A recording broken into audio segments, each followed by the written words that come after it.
other effect that I forgot here, which is that major battle transfers the initiative card over to the side that won it. And that's always kind of a nice thing.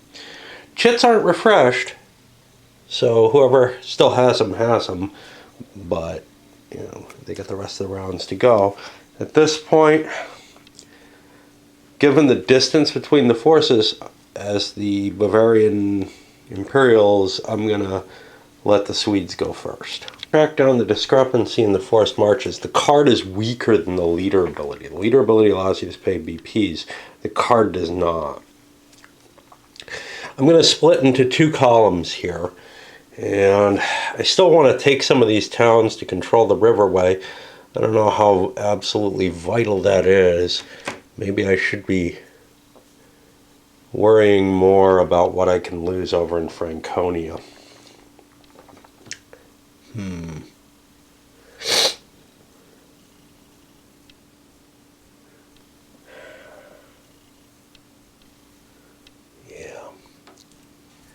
I think I'm going to have to move against the Bavarians, especially since Tilly's not there. Does that mean that... I think I want to split into 2 columns anyway, because the Cav column can do some foraging. So I've got these here. The only danger, of course, is that main column of Bavarians could end up striking me with another surprise attack, conceivably. Let's see, the leader ability for aggressive... can't refuse a battle. That's sort of in play at all times as long as he has that shit. Okay. So I want to move my main column forward first before the Cav column. Because otherwise I'm discarding a card and not using it at all. I'm going to play the Scorched Earth, I guess. That's kind of nice to use. Well, you know, this eats very little supply. And I'm not going to use that for its special ability. So what is... he's got a battle ability of some sort. So for this, I'm going to be looking at eating one thing only.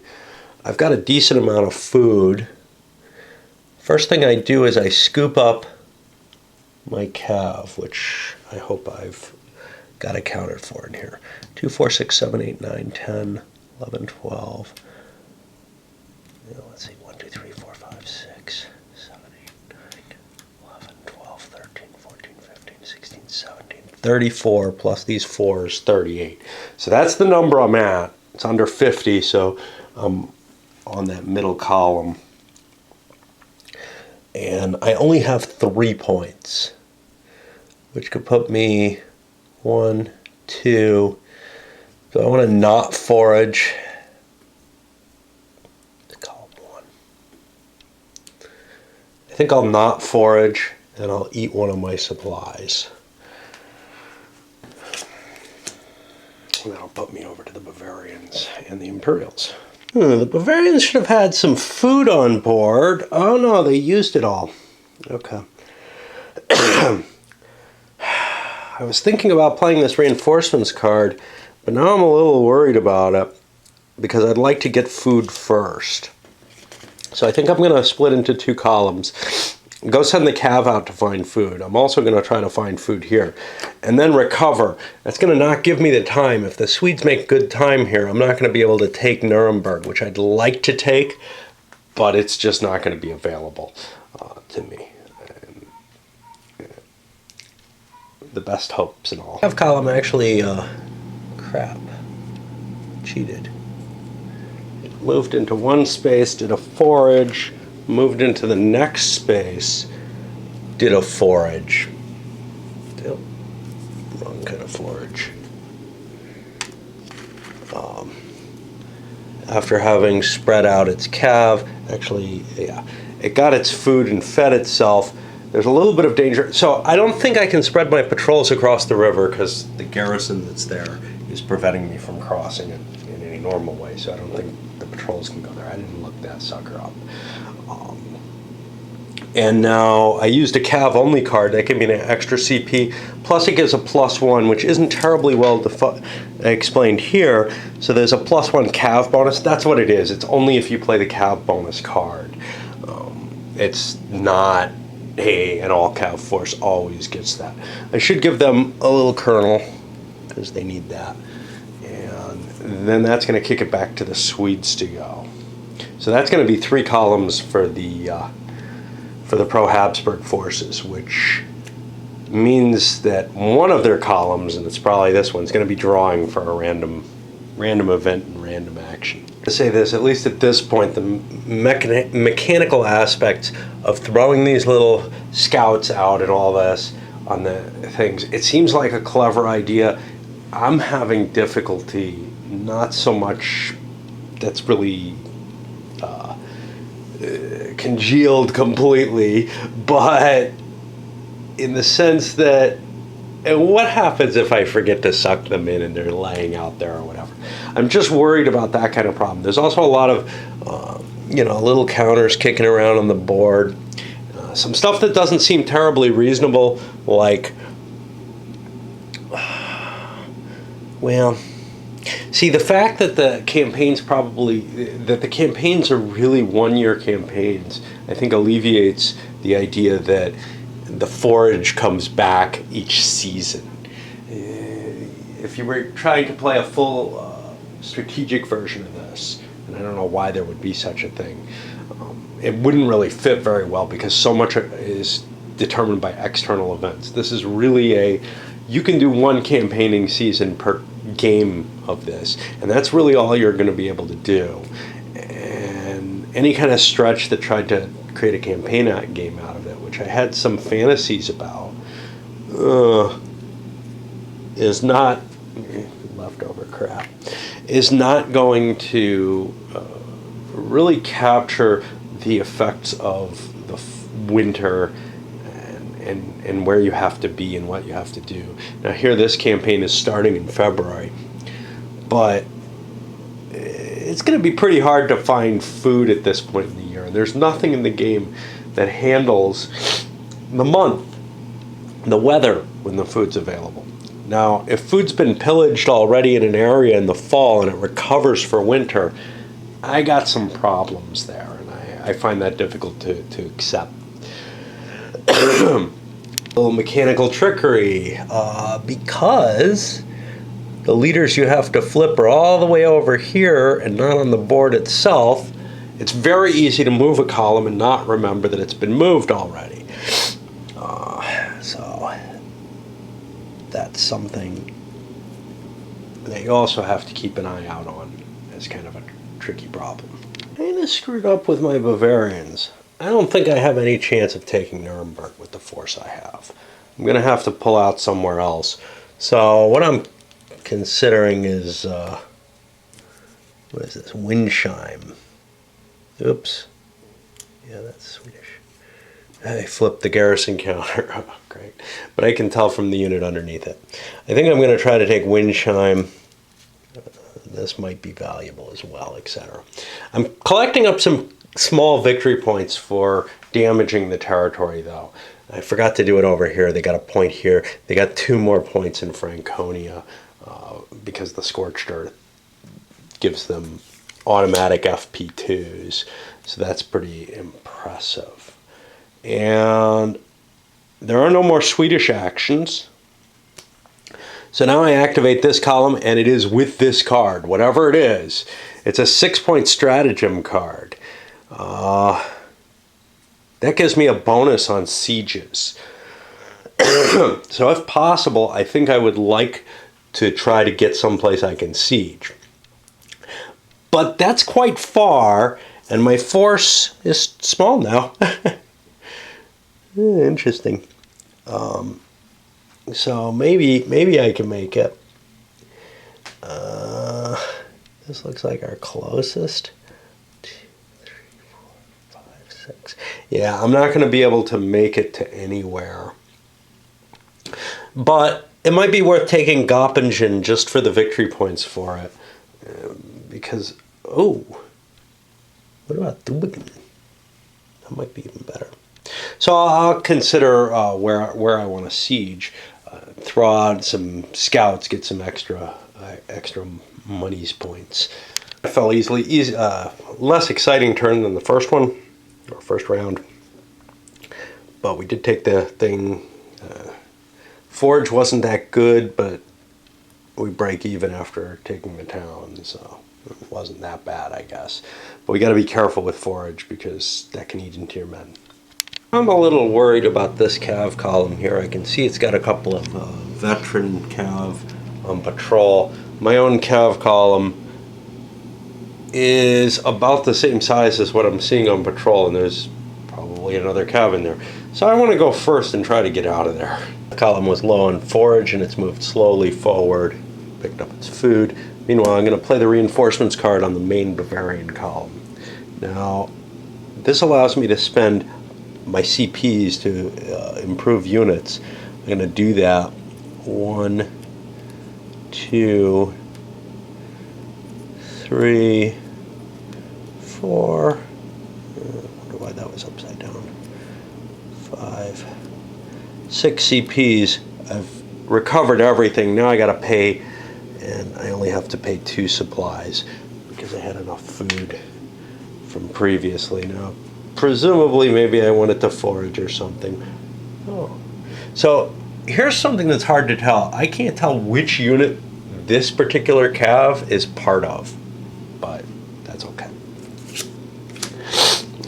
And now Gustavus has to move. He's got kind of a crappy hand here, including the Scorched Earth isn't bad, but he's got this poor forage card. I may want to get my 2 columns together so I can discard that.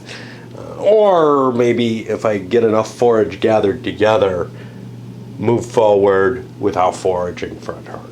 To draw the Imperial card, but you know, something bothers me about the card play system. Now, every game has its little inconsistencies and weirdnesses, and a new system is more likely to be glaring in them than one we're familiar with the problems with. But in this case, you know, first of all, I can use my cards for the 2 main columns rather than a regular column and a cav column, which is what it's sort of intended to represent is, hey, if I have 4 columns on the map, 2 of them aren't under my control, but which 2 is kind of in question, and if I consolidate main columns, I can cooperate with them completely, even if they're across the board from each other. But another is, oh hey, if I can get rid of one of my 2 columns, nobody has to go through the poor forage area. Also, the fact that I can control which area is going to have the poor forage because it's in my hand and I'm looking at it. Now, that's no worse than what CDGs tend to do, and this is certainly related to them and less troublesome than most CDGs are in terms of, you know, what the effects of your choices are. But it does still give a little bit too much choice as to, yeah, I know there's going to be good forage until I get to there. There just wasn't that much information in general. You might know your immediate surroundings are okay, but whatever. Anyway, let's see what the Imperial card is. It's a cav bonus, which doesn't really help him terribly. I'm not sure what to do with him, though. So he's got 5 points, and he's going to be paying only 1 baggage for this. I kind of don't want him getting close to our buddy Gustavus. On the other hand, all the points are up here. So I think what I'm going to do is try to go to Nord. Yeah, that's already mine. Wow.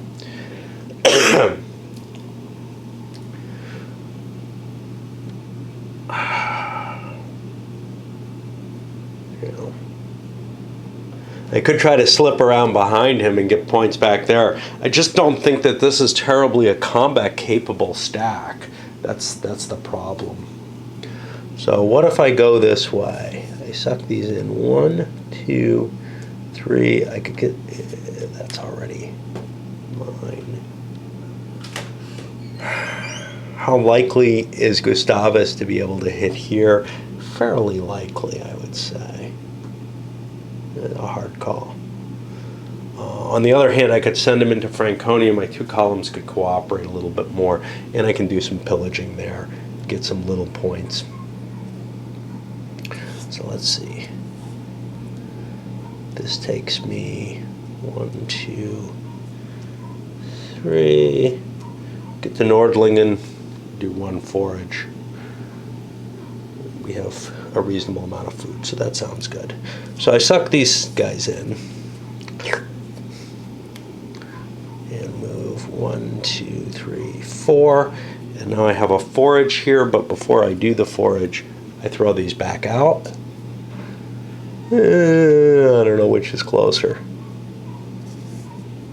Let's do this. And now I'm at +2 on my forage. I get a 0. That gives me the 1 forage that I need to eat. And I do not affect. We've already got one of these. It stays the same.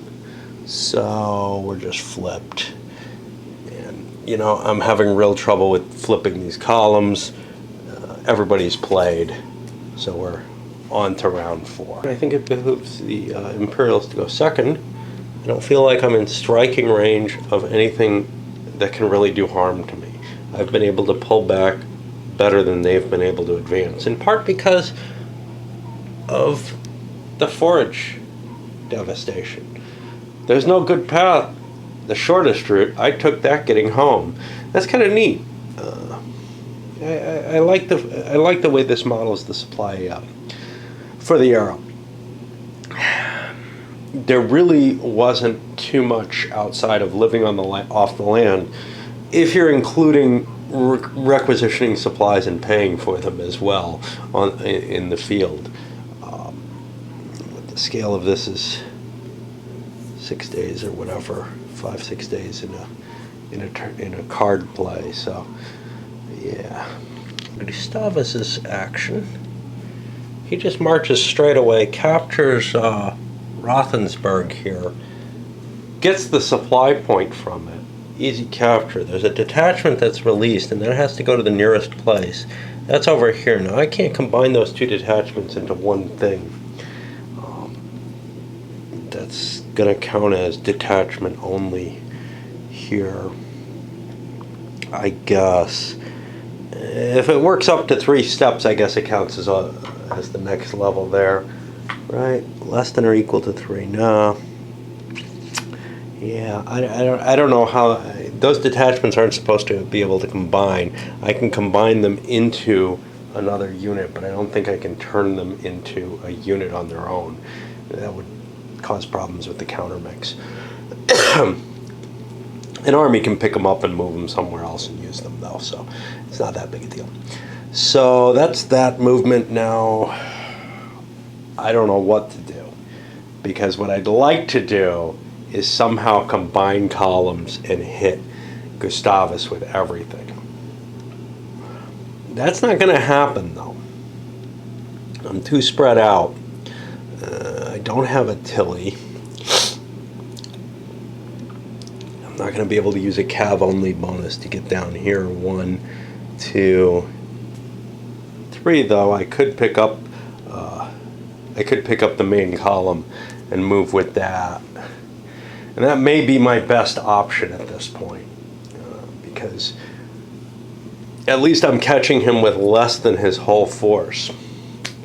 However, I do have a feel for what his force is like, and it looks pretty potent. If I lose Tilly, well, okay. Actually, because Tilly's been knocked out, I've got a problem, which is I can't abandon Munich, and I think Wallenstein can't come into play. Ah, shit, I could bring Banner in. God damn it. Hey, the way the reinforcements are dependent upon what you do, and there's no real easy way of noting that. So, like, the Swedes were defeated in a major battle, so Banner should have been able to come in. With Wallenstein, it's any major battle, okay. And then I'll get a replacement big Imperial force. I don't know. I really don't know. It might be better off for me to wait until I have a Tilly, but I'm going to have to think about all this. Somehow I'm going to try to rectify this damaged column. I have to find where Schweinfurt is. This is, of course, one of the great problems of the game, is they don't tell me where the locations are. And, okay, that's right up there. Wow, that would have caused some serious differences. I'm going to bring him in, I guess. Do we have rules for reinforcement on this? You know, the reinforcement rules are recovering troops. So I think this allows me a third column. We're just going to say it got here a little late. It should have come in on the second round in the game as opposed to now. And I'll hunt down the troops for that. With Banner up here, it's all the more important that we engage. So we've slammed forward. We're going to attack Gustav. Now, we offer battle. Gustav has to accept. Would have been an interesting question on his side of, hey, could he consolidate his forces for a different battle? But another opportunity would be to wait and try to combine columns or something. But that's really tricky to do. If I'm walking through one, I can pick it up if it hasn't moved. And I think I can pick it up if it has moved, as long as I don't spend any more actions. But I wouldn't be able to hit right away from what I understand of it. I'd have to look at that again to make sure. But anyway, I've spent all my movement points. Now we pull out the battle board and go through all that. Got to spend his chit here. This is after setup. Let's find one of those. Back of these.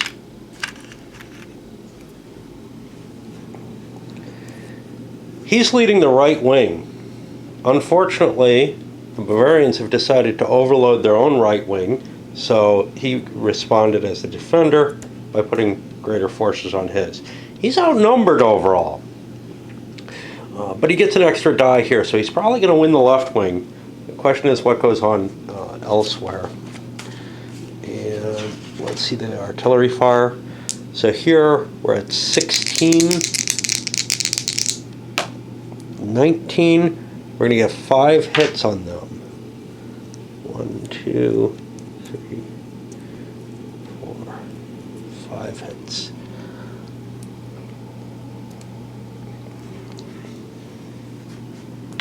And here we're at 12. And 7 is 19, also 5 hits.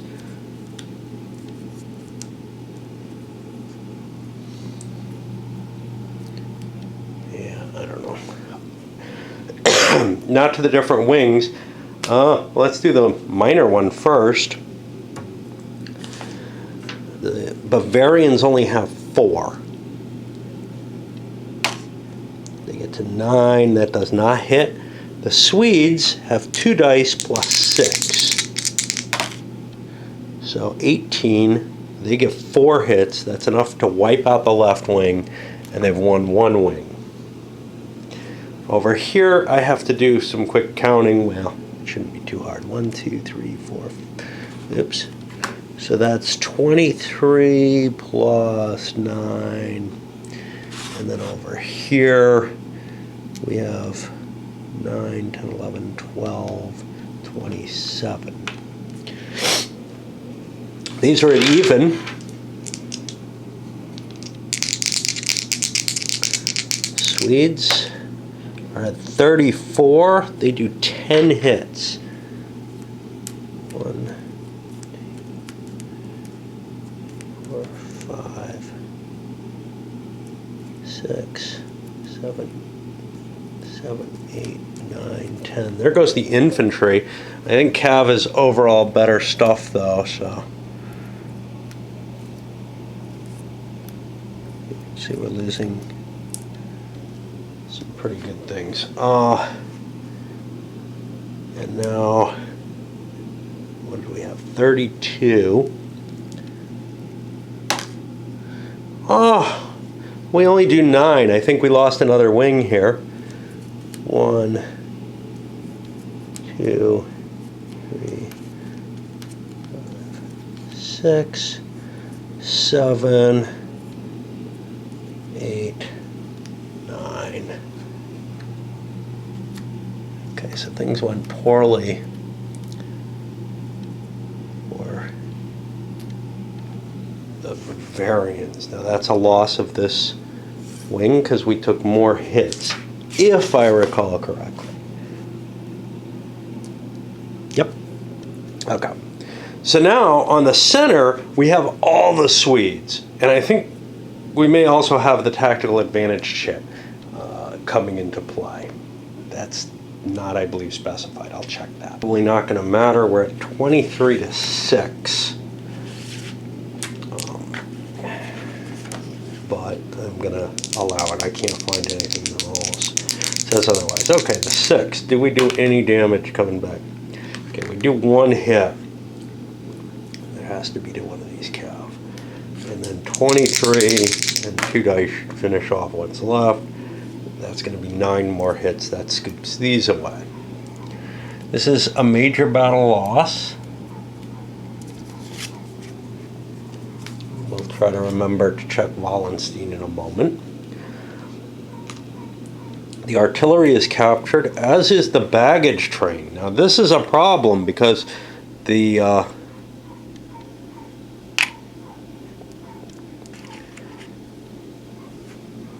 Bavarians haven't eaten for the turn until the end of the turn. So all this baggage is going over. They're no longer size 28. Some cav here. We have leader loss checks for Gustav and Bernard. They're both fine. And we got a lot of victory points. This was a major victory in a major battle. That's 15 points. I don't know why we have 2 different player tracks here. But hey, look, it's almost a tied game. And now there really is not this column. I believe it's going to have to retreat 2 spaces.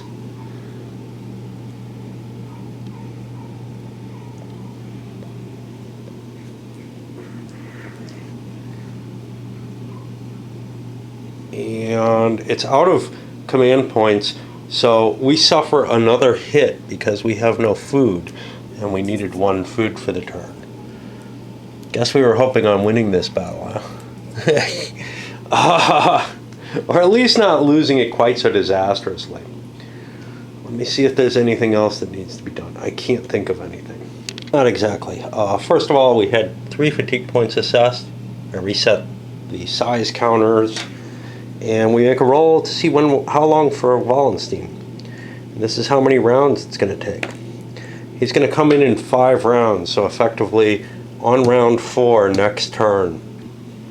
Tavis takes Horn back in under his wing, and this allowed me to kill off the poor forage card. I actually did forage here, and that should be flipped over because that went up. That's going to mean I'm going to draw for the other unit, but I have bad cards in my hand. So I'm figuring the chances of me getting a good card are better than what I have in my hand. And they're not terrible cards other than the poor forage. I've got like the impressed local labor, which if I want to besiege something will be helpful. And I'll probably be pushing forward on something along those lines. So I should have kind of free reign. This probably is going to try to find some place to hide. I picked up, because I feel like I have a freer reign in command right now, so there's not going to be a couple of major forces facing me. I picked up the forces here at Würzburg with that, what was once a cav column but no longer was, and pushed it forward into there. So now I've got like 34, but it's bigger than that. Oh, I hope I counted these. I think I did. But it's bigger than that. I got all these supplies with me, and they're a problem too. They probably bring me up to a large column. The nice thing is, a large column doesn't move any slower. I don't know if that's accurate. It eats more supplies, but having those extra supplies doesn't slow me down, which is kind of a nifty bonus to having the supplies, even if I don't think it's terribly historically accurate. So that pushes us back over here, where I have just the Imperial column to play, and I don't know what the hell to do with it in this condition. Wallenstein's going to be coming here at Schwarzenfeld, so I probably want to kind of fall back on that. I draw for Banner, who has a special ability. I don't remember what it was. I looked it up. Scorched Earth.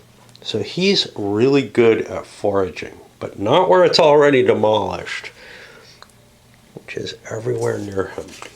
He's only going to have 4 movement. He has no food on board. He's got to find a place where he can eat. That may be down here. This reinforcements card would allow him to gather up more forces, at least Swedish forces, because he's a Swedish commander, which might be appealing as well, but that's probably the last thing I need to worry about. I don't want to lose what I have. I'm a big force, so I need to come up with 3 food. That's going to be not easy. So if I go 1, 2, I can forage with Scorched Earth if I want. Or I could forage once without it. Let's try once without it. We're going to be sitting here, so let's send some cav out. I've got countermix problems, which I can easily fix.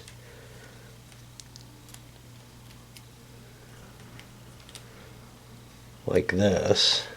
I assume that's legitimate. The rules don't particularly allow for it, but and I can put 1, 2, 3 extra. So that's +3. I add to that my size, puts me up to +5. So I've got pretty good foraging here. So 13, that's going to get me 4 and an F1.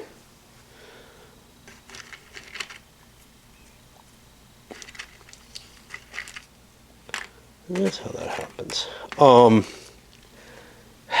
probably going to leave that F1 here. Take my 4. I only need to eat 3 of this. Yeah, no artillery. And then this only works once. Use, no, it takes me 3 command points and a food point to get the reinforcements.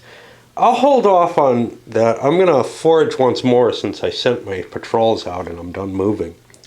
So this is also at +4, +5. So I get a 9, I get 2 more food and it upgrades. I gotta spend 3 food, so 2 + 1. This upgrades. And we'll try to get him in the same general region. What would be nice is to have one force, sort of a field force, handling Wallenstein and the Imperials, if they kind of combine, and another force that can do me some sieges. On the other hand, well, this is a pretty big force, so that would work. The problem is my artillery's over with the force that I'd most want to fight with, probably. So I think that puts us to round 5, and we have 2 cards each, so we're perfect there. And there we go. And you can see, you know, these battles can be really dramatic. In fact, they tend to be.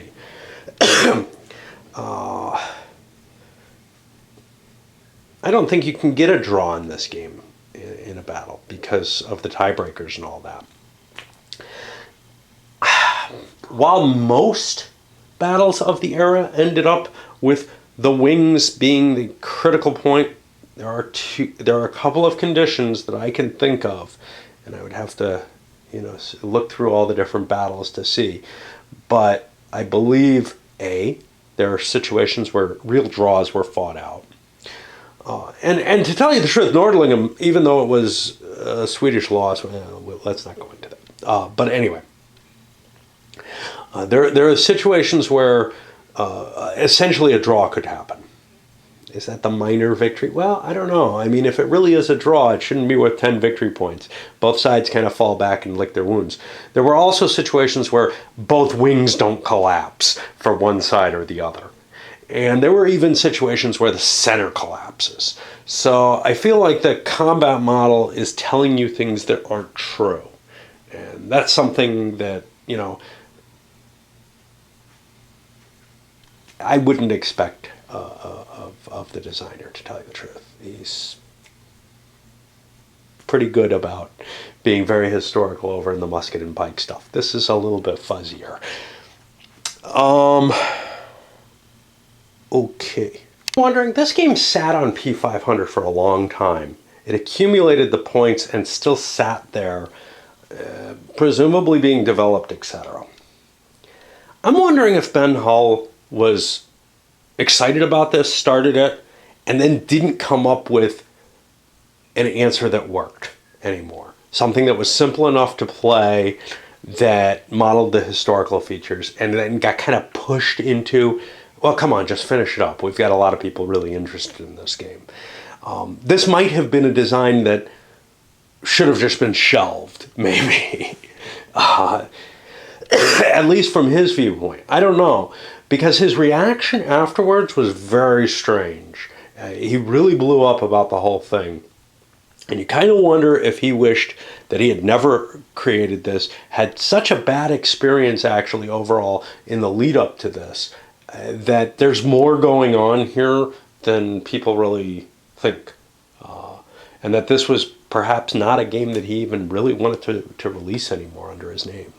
He's used their initiative to charge Gustavus down here. Oh, I still have to pay the 4. And engage in battle. But our Bavarians say, yeah, we don't want to fight. The reason is because losing a minor battle gives the Swedes 5 victory points. Refusing a battle loses us 3 victory points. So there's no real reason for us not to just throw these down. Again, though, I really don't know why the track has negative numbers for it. The negative numbers would make more sense. The track would make more sense in one of two ways. Either if it was just a victory point balance, and, hey, the Swedes get points for this, the Imperials get points for that, and it swings one way or the other. And certainly I could do it that way, even though. Or if it was all positive victory points, so that you don't have this having to track positive and negative for 2 different sides. The easiest way to do it is with one single value and flip the counters over depending on which way they've gone. But in terms of the smallest number of counters, so it's really strange that they chose in what's essentially a single comparison number to do what they did. Anyway, that puts it over on the Imperials' hands to try to figure out what they're going to do. Okay, some new chits were assigned because we're at the end of the round. I can't find anything on shuffling the deck. My assumption is follow the usual procedure in games that don't mention it, perhaps, which is just reshuffle it as you need a new card. Or whatever you want to call that. So the new chits, Gustavus got a number 4, which is, of course, not anybody else's number 4. So, that doesn't help. Light Cav. Now, here it specifies Finns. Now, I thought the Weimarians meant that maybe Bernard could only use his own troops for that. I don't think that's actually the case, because there's no distinguishment of the Finns, as far as I know. Unless the veteran Cav are all the Finns. I have no idea. Anyway. Bernard himself, so I'm just going to ignore that parentheses, has a surprise attack, which means he can force an enemy to accept battle. And I guess he could do that as part of the column. There's no real distinguishment of who's leading the column or not in any meaningful way. he could also use that to launch an assault on a city before completing the siege works. And then the final one is Banner, who got a cav charge, a military advantage. Now, unfortunately, I was planning on using Banner's force to try to take Nuremberg, and, well, no, he owns Nuremberg, to try to take this, whatever, Ansbach, or something along those lines. Whereas I was planning on using Gustavus to try to force a battle, or at least scare the Imperials out of Bavaria and such. We're moving to a new season. I don't know why this has two sides, except maybe to show the initial initiative or something.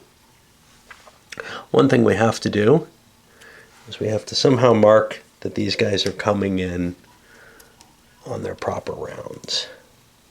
So, put those into place.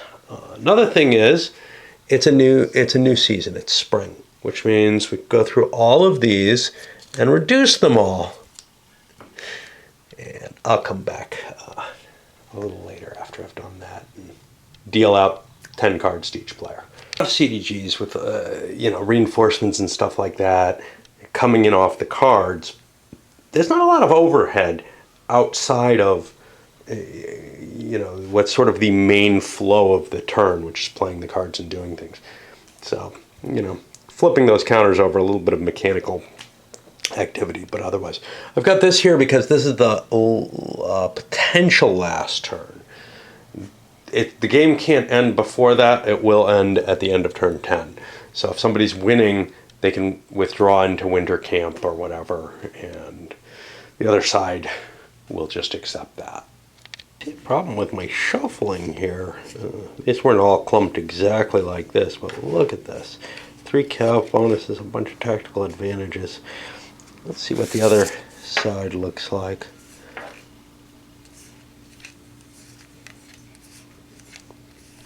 Again, definite clumping. I thought I shuffled these pretty well multiple times because I shuffled them 4 or 5 times before, I did the intro, and then another several times there and whatever. Not what I would have expected. Swedes were busy foraging, paying off their fatigue points for Gustav's force. I hope I did that at the right time. Horn laid siege to this. Unfortunately, he played a card that gave him 4 movement. He spent the first 2 on foraging, the third on the siege, and because the siege just succeeded, the forces had to go all the way back to Ulm, actually. I ended up wasting a point, which maybe I should have been going for Nuremberg or something, but that's a big place for me to be trying to take without any artillery.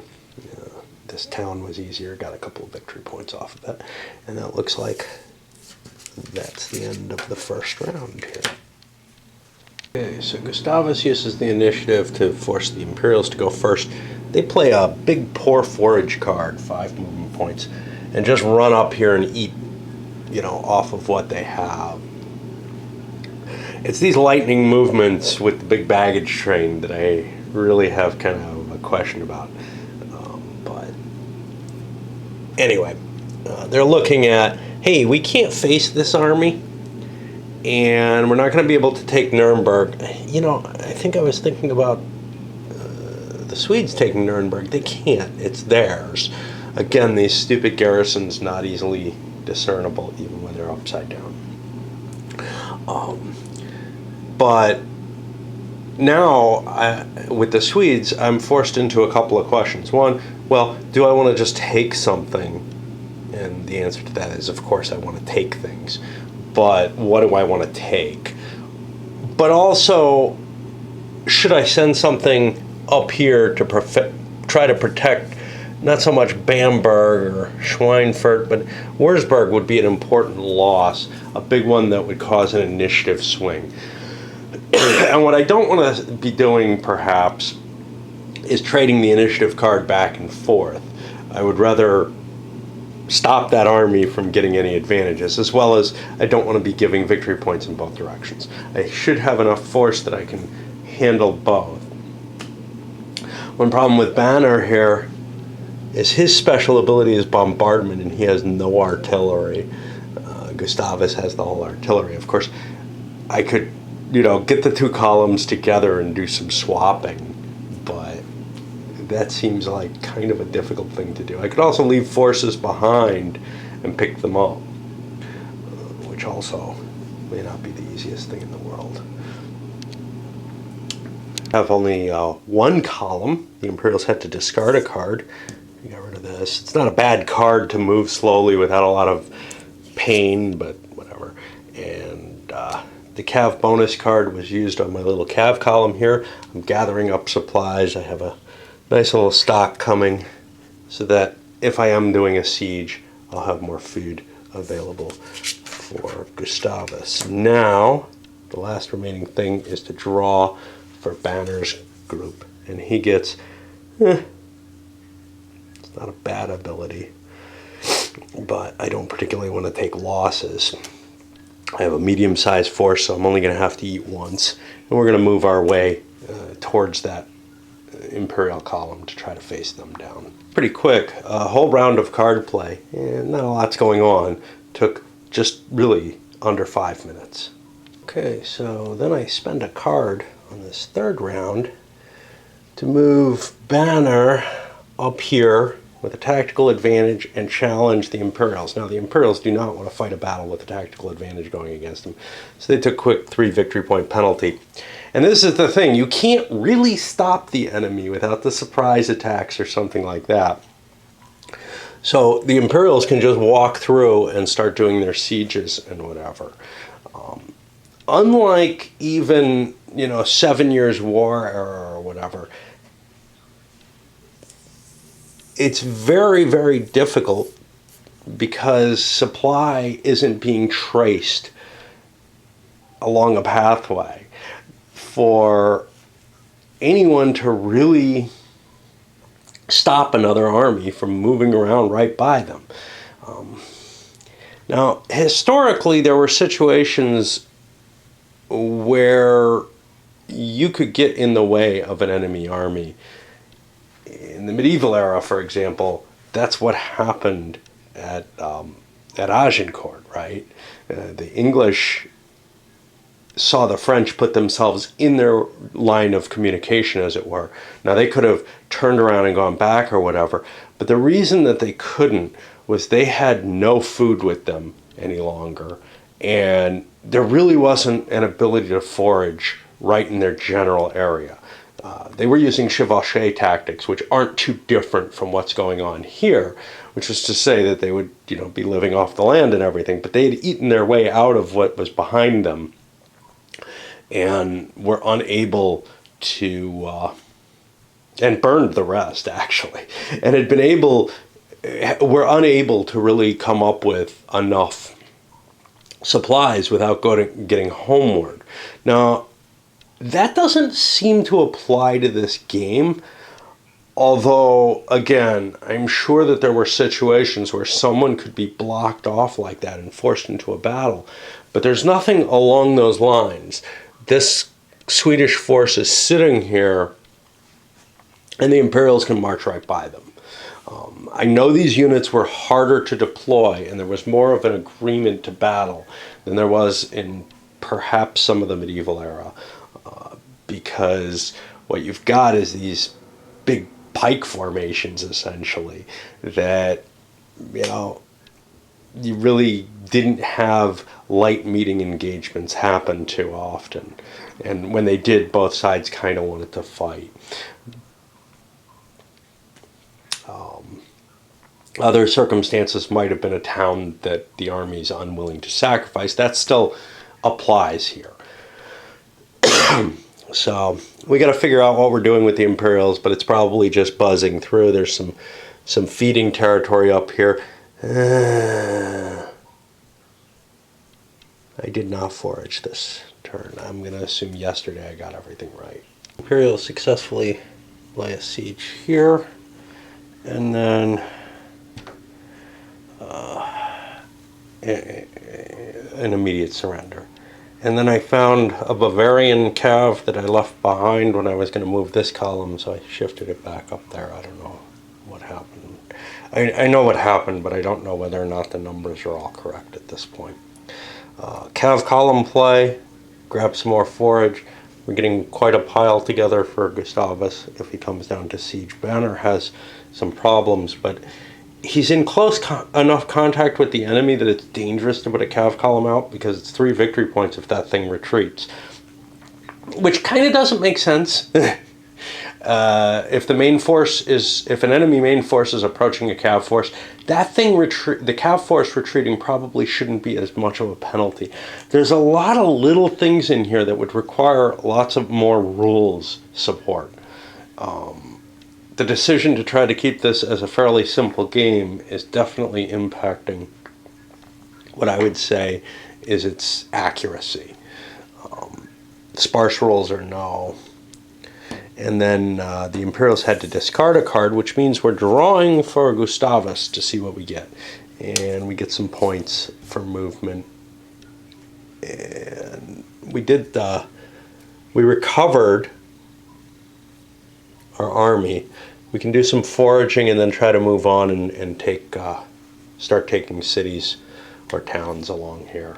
This much though, for whatever historical understanding I have, which may be flawed, in terms of the flavor, like 30 Years' War, Europe in Agony, and the first developer of this game was one of the designers of that one, I'm getting this feeling that I really like and fits the era of you're going out conquering, grabbing cities, you're trying to put a force in the way and trying to catch the other guy, but it's really hard. And for the most part, you've got one unit, kind of chasing another unit around as it's grabbing cities, maybe grabbing them back, whatever.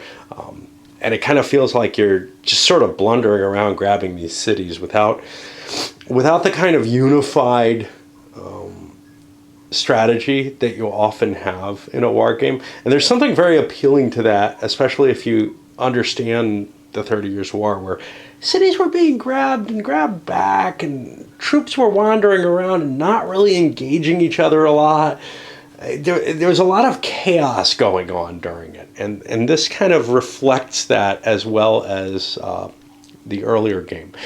So for feel, it does a very good job, even if it's missing, maybe some of the historical details. Maybe those would get in the way of the feeling of the game. It's hard to tell. It's just not quite what I expected.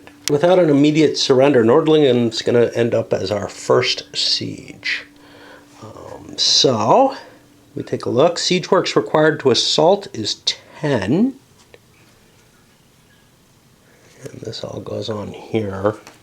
And siege works built at this point is 0. I haven't spent any points on that. And that gets us through this round as well. Pulling into round 4, I've got to set Wallenstein up, and he could start causing some problems. He's coming in from back here. And remember, we've got not Horn, but Banner kicking around, who could be beat up by that. Okay, Wallenstein's column is a massive 90 steps, not including baggage train, which means he's going to have some real issues with moving that thing. Just as a matter of it has to forage quite a bit. It's always going to be using the large counter, the large chit. One neat thing, though, about the big columns, like I said, once they're over 50, they're just over 50. And, if you're going to be running close to that, over here, we're not quite at the over 50, but our baggage train could take us there if it gets a little bigger. So, we'd be just as slowed and troubled, but without the amount of force that Wallenstein's bringing in. The Swedes have a real problem here. They're going to have to gather their forces if they're going to face that thing. Or play cat and mouse and run around trying to hide from it. But the problem is, with that, we don't have a river crossing. And that may be Gustavus's big error here, is that he hasn't found himself a way. Now, of course, he could get Ulm, but that creates... he's got a good shot at Ulm, but that creates the problem of the Bavarian Revolt and Swabian Revolt, which we kind of don't want to deal with, giving them even more forces. Wallenstein's special ability this turn is the ability to recruit. So if he starts taking losses, he can scoop up some more forces. And I believe his is a little stronger than the card ability. I'm not sure about this, but he can gain an artillery unit and a garrison anywhere on the map. That's for 3 and 1, I guess. See, it's weird here. Hold on. May expend CPs to reduce flipped regiments at 1 CP per, or reconstitute a regiment for 3 CPs and 1 BP per, or gain an artillery.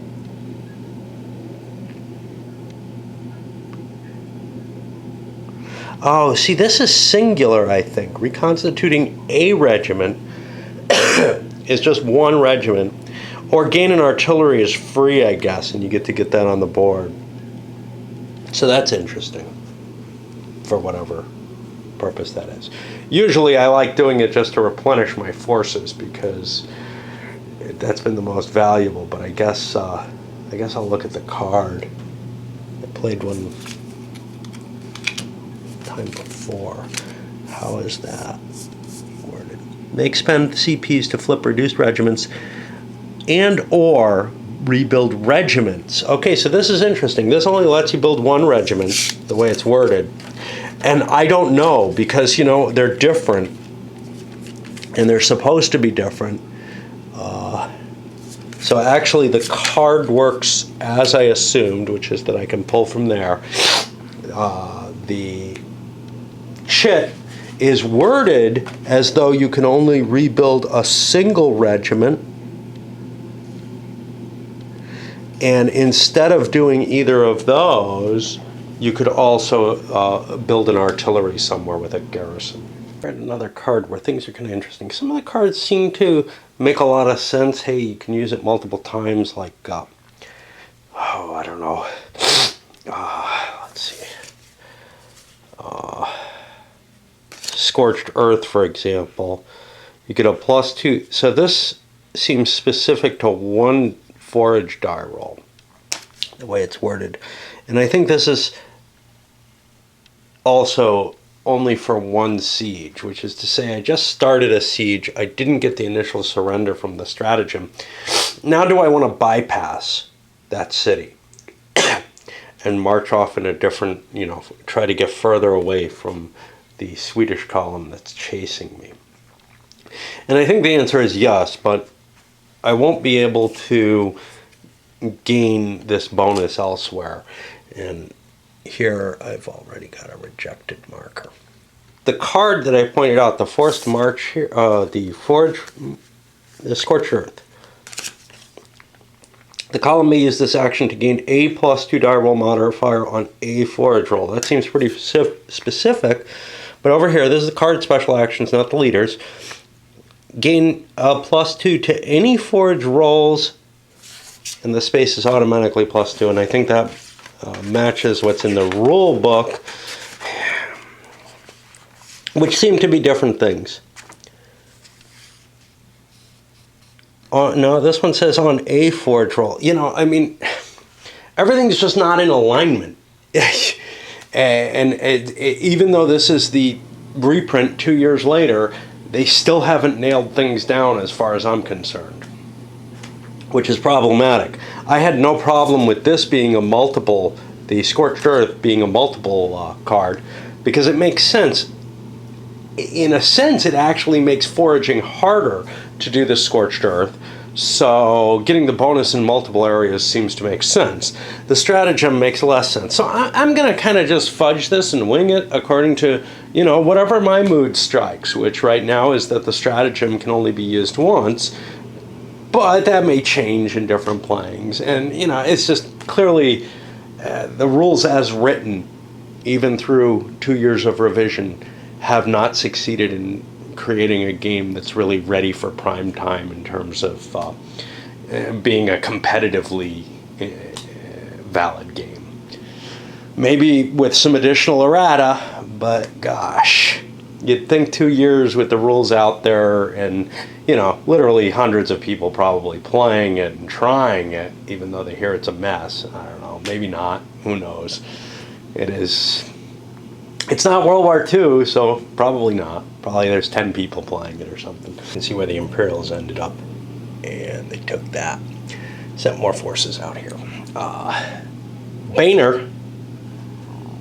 Banner, swept down this way. Kind of in danger, right? 1, 2, 3 away. I put a cav unit out there. That makes it 4 away.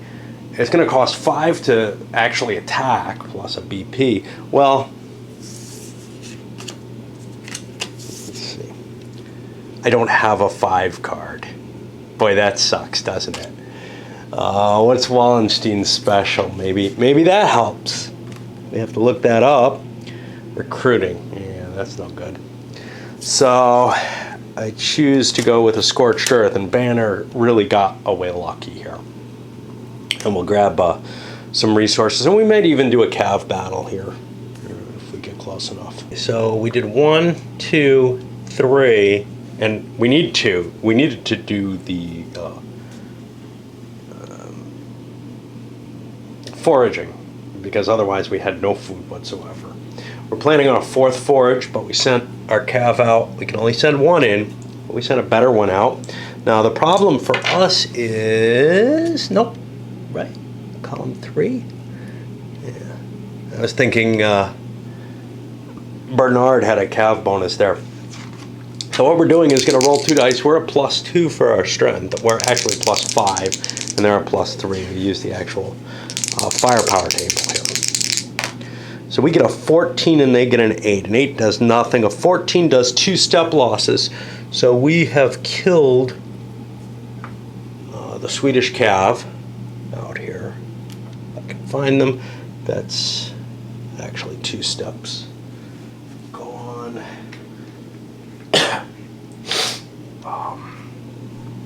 And then we're going to be able to forage using the Scorched Earth modifier, which we used here, but I'm again allowing that to be done multiple times, taking something, I don't know if it's the rule book or the card, which thing comports with which. 2 of them say one thing, I'm doing the other. Yeah, I'm doing the one from the player aid card as opposed to the card in the rule book. But just because it makes more sense to me. And then here, what do we have? And it gives victory points, which I like. So we have a big force, and we have 3 cav patrols. That gets us up to +6 because of the steps. Make it +8 for the Scorched Earth. We only get a 10, so we get 3. That's what we're going to have to eat. So we'll just ditch that away, and we get an F2 and a victory point for that. A full victory point because we just moved something to F2. Whether it was at F1 or not, that seems to be how it works. And now I'm ahead in victory points again. But there's no 0 space except for the 10. So, you could choose to do things differently, but whatever. So that leaves us with only 1 column left, which is our Gustavus column, and they've got to draw a card. And they get a bad one. Epidemic. If in your hand you must play it, blah, blah, blah, before the column expends.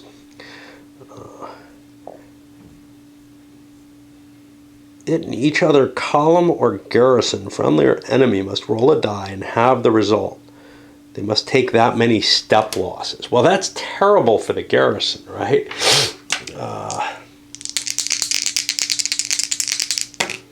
So Gustavus is losing 2 steps. The garrison is losing, I think, 3, maybe 4 steps. I think the garrison's just gone. Now this is interesting because this is now no longer an allied town. It just It's still under siege, I guess, but it just became something else. Just went neutral. But it doesn't surrender or anything. Okay, whatever. But I have to take 2 losses off of Gustav, and then I have to decide what I'm doing, whether I want to break that siege or not. There should be one of these here. What's interesting is these are on the other side of the tactical advantage chits, which are limited by number, and these are, I'm not sure if they're limited by number or not. It wouldn't make much sense if they were, but what it means is if you use those chits, they bite into a limited resource for the game, yet they're not necessarily limited themselves. And it just is, again, a nonsensical combination of use for that counter.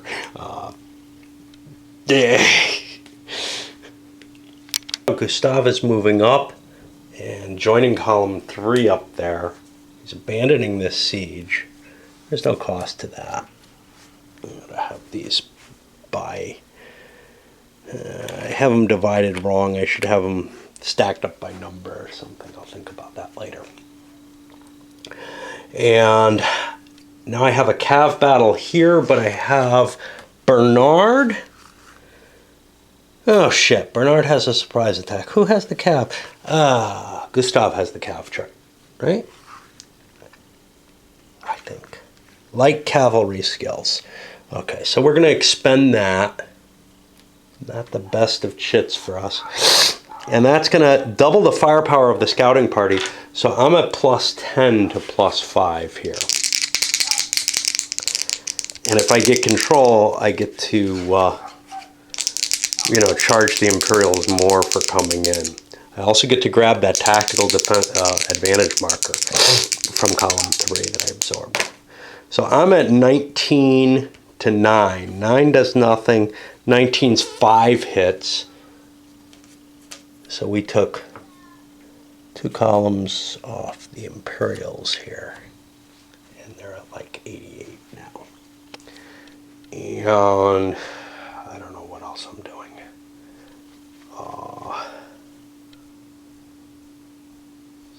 These don't give victory points, I don't think.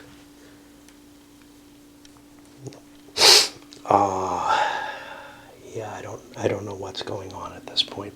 I've got too many things in my head, but if I get off the video, I can probably figure them out. Wallenstein's not facing a pleasant position. He's looking at a fairly large force. I don't know how big, although maybe I could have scouted it. Certainly could have scouted the first one. Let's try the first scouting. Yes. The second scouting, no. So I know how big that first force was, 30-something. But I'm facing Gustavus here in an entrenched position. That means his center is going to get an extra die. On the other hand, I outnumber him by steps. I'm pretty sure of that. If I count the total steps and try to figure everything out, I have a big army. So I also have a tactical advantage of my own, which I could use on a wing, which is pretty impressive. And Wallenstein does not have an advantage that's useful. What I don't know is that Bernard has an advantage. I may or may not know who played the chit against me. That I'm not certain of. Did something change hands? Is it important? It was not important. So no important towns changed hands. I'm checking the initiative here to make sure that it's still going to be in the Swedes' hands going into this next turn. Because Tilly's showing up on this next turn. Whom, well, kind of doesn't matter where I put him, does it? So I'll put him over with Wallenstein because he has no troops there. Actually, I don't know.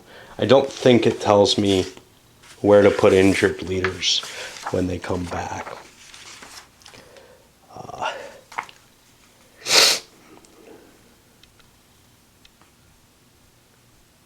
He replaces a generic leader.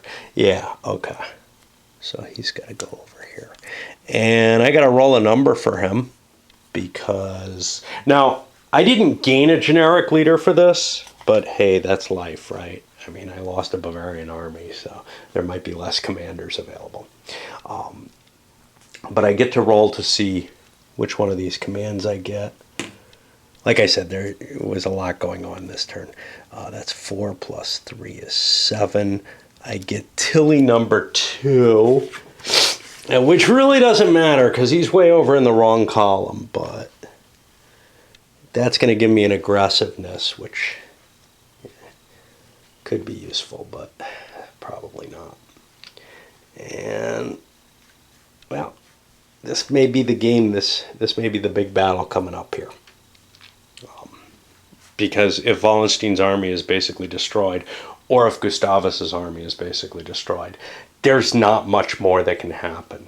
There's a lot of time that we can campaign around, and we're going to get, what's his name, Tortenson or whatever, coming in next turn, but he doesn't have a lot of troops. A lot of big questions at play for the players at this point.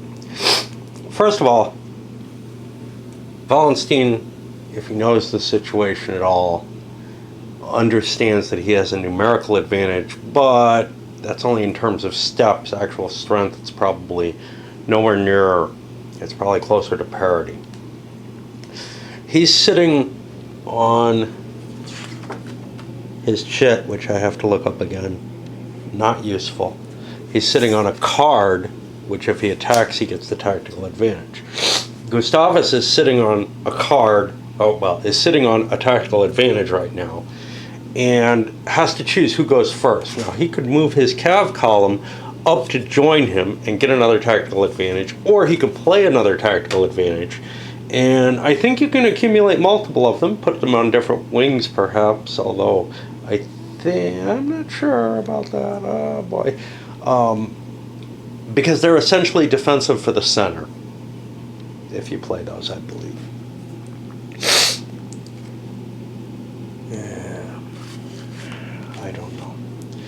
I know they are when you're in, when you're besieging a town, the one you get, but I'd have to look this up. So if I could reinforce my force, get more food, I'm not really adding a lot of troop though. Few cav though, and cav are exceedingly important because they go to the wings, and the wings are the more important. And there's just all these tough choices here in front of both players as to whether the attack's going to go. The first thing is to learn what the effects of the cards are going to be, at least under my interpretation at this particular moment. Yeah. From my looking at the rules, there's some place where it says if you have a tactical advantage, you can put it on any wing, and I don't see any reason why they wouldn't be allowed to accumulate. In fact, you might be able to get multiple of them somehow on one wing. I'm not really happy about that. But I think it behooves the Swedes to march their own force forward and join up. And then the big question is, does Wallenstein take the bait? He's got this big army prepared for a battle, but he doesn't have his entire force present. However, that's going to be almost impossible to do. If he moves to here, the Swedes could then offer battle, and that could cause problems. So I don't know which way Wallenstein's going to go here. By combining these stacks, I am unable, and that means I'm going to take this one back, I am unable to play my second card because this now becomes a finished stick column. But I do get another forage that I wanted to make. I get one more of these, and this goes up to 2. Okay. That was just another forage that I could have made if I had the extra movement point. So, Gustavus is here. This is still here. He couldn't, Horn or whoever, couldn't haul that back in. So now the Imperials are going to have both their stacks that they can move at once. I can walk through this, combine my forces. However, in doing so, I'll be losing my tactical advantage chip.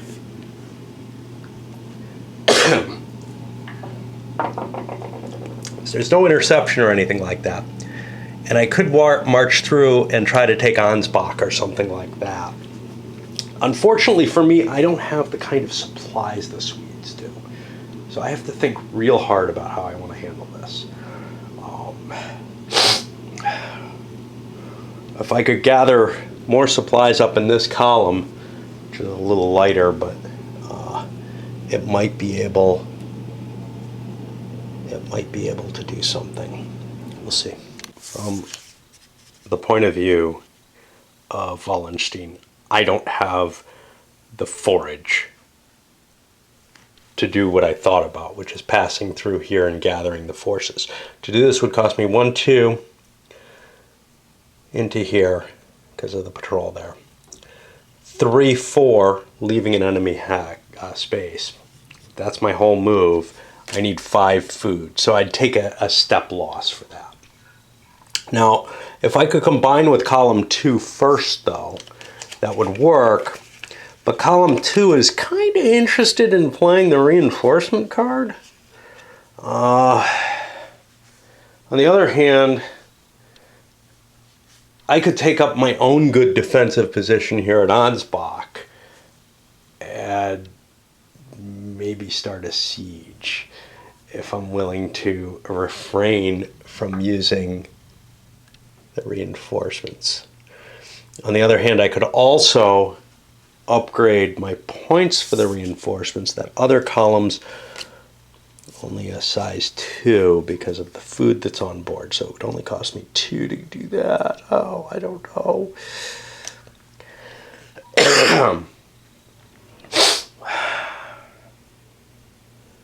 I think I'd rather gather my forces. Well, see, here's the thing. I don't know. I know he's got all his leaders here.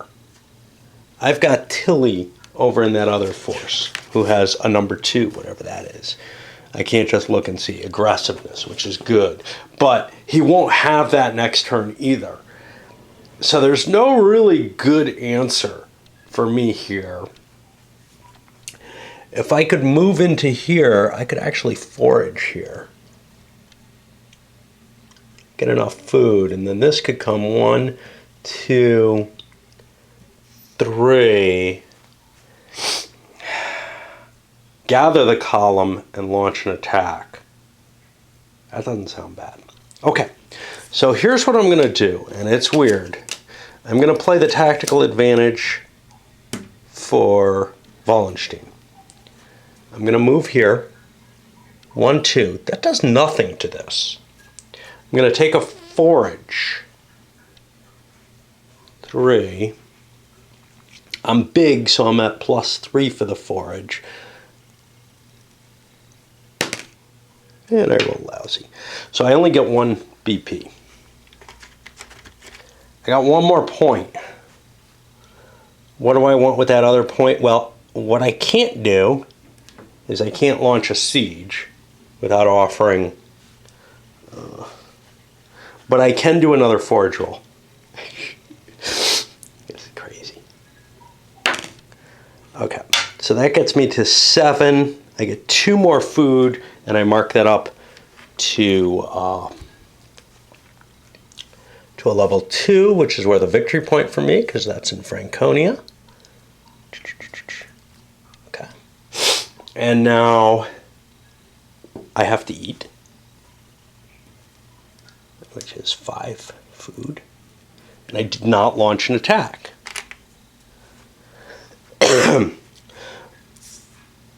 Swedes have to discard a card. They only have 1 column now. Now I play here. I've got the reinforcements card. Well, I can go 1, 2, 3, 4. The 4th to attack after combining. That sounds like the best I can do. I'm not going to get my reinforcements. But I am going to have my Tilly. And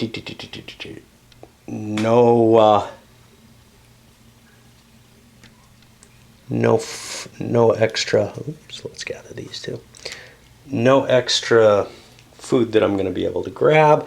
This is coming off map. They're going to combine into 1 column. I owe 2 food. Now after, well, actually I don't owe the 2 food yet. I owe 1 food for the attack after I combine those columns. Now, Gustavus could refuse this, but he's got 2 tactical advantage chits. I forgot to give him his tactical advantage. And I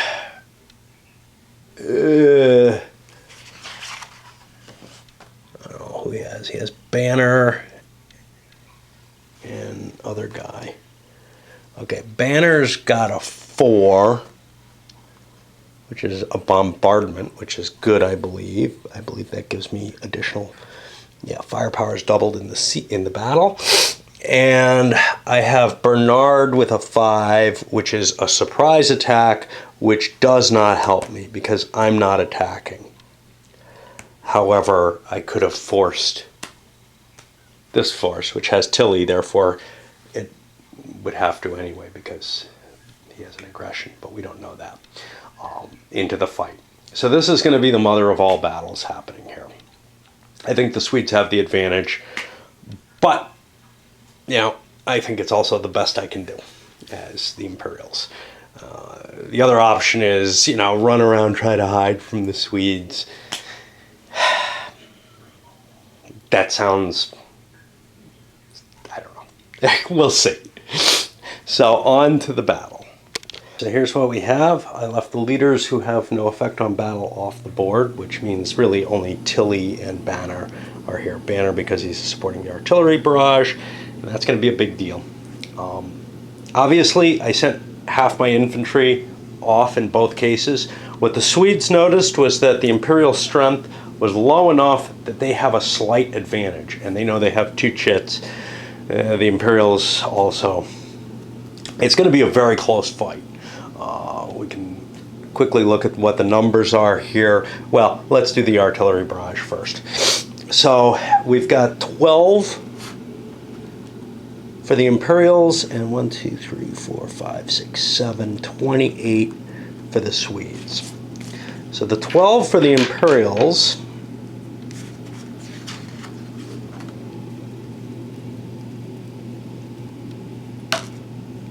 comes out as 12. That's just 1 step loss. And the 28 has 2 dice coming with it because of Banner's special bombardment. No, sorry. 1 die. It's 56. You're going to wipe out the center. All right. Yep. So that's going to be 62. We do 15 hits over here. 1, 2, 3, 4, 5, 6, 7, 8, 9, 10, 11, 12, 13, 14, 15 hits in the center. Now, I don't know if we have to keep track of that for total losses in the center. So we have like 1 to 15. I'm going to mark those down because I think they do count at the end. And Wallenstein's right. He has 39 to 46 for the Swede. Well, mainly Weimarians. Yeah, they could have kept it completely that. Both sides have a tactical advantage. So we'll make a roll for the Imperials first. 39 plus 2 dice. Gets them to 47. They're going to do 13 hits. I'll mark that down. And then the 46 here. 54. They do 14 hits, which means the Imperials just barely lose, and they're going to get knocked off the map. And that means this flank collapses. Side Tilly's chit says give me a tactical advantage too. I'm just going to leave it there. 41 to 44, and again we'll roll the Imperials first. So 41, they get 50. They do 13 hits again. Now what's kind of interesting is these guys took actual hits that destroyed units, whereas the crappy Imperial units have a little bit more resilience for the strength that they present. They have a lot more steps though. Okay, and then over here it's 44. and a big number, 58, which is going to be 15 hits. So once again, the Swedes come in, and this is going to be a blowout. So what we have is 12 strength points for the Imperials and 62 for the Swedes. And the Swedes have 2 extra dice from those tacticals. So obviously with 3 dice, they're going to get at least the maximum, which is 16 hits, which will wipe out the center. It has no effect over here. What is the response though? 12 hits, no extra dice. Or 12 points, no extra dice, make it 21. They stand kind of bravely, they do 6 hits. And I think all the Swedes have been reduced, so we're going to be taking, oh no, there's one. Most of these are going to be real casualties though. And our net size at this point, 42 for the Swedes, including all that captured artillery, but not including the food. The baggage, that shoots it up to the big size unit, right? And only 39 for the combined Imperial Bavarian force. Now, this game's over, essentially. The Swedes could probably break into 2 forces, either of which might be able to beat this. But what they certainly could do is send 1 force out. They have 3 fatigue points assessed against them. No leaders died. Point-wise, the Swedes are now up to 34 against 21 and a half.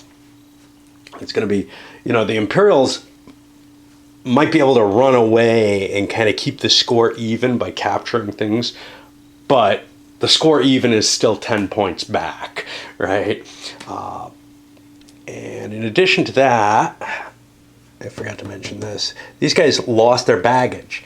Now, their food card said they owed 2 food, because it was just a smaller force going in.